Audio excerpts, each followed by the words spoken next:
This is the new airsoft hand grenade. The way this works, there's baking soda inside. You fill it up about halfway with water. And you put the BBs in. About 100 BBs. This is the primer. There's a cap on the end. Opening the cap, you can see the citric acid inside.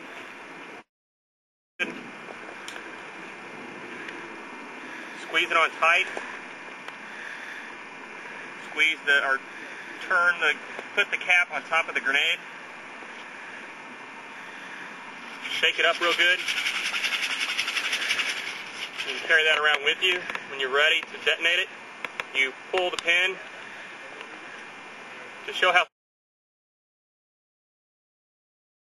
You push the plunger, shake it. Now forget that.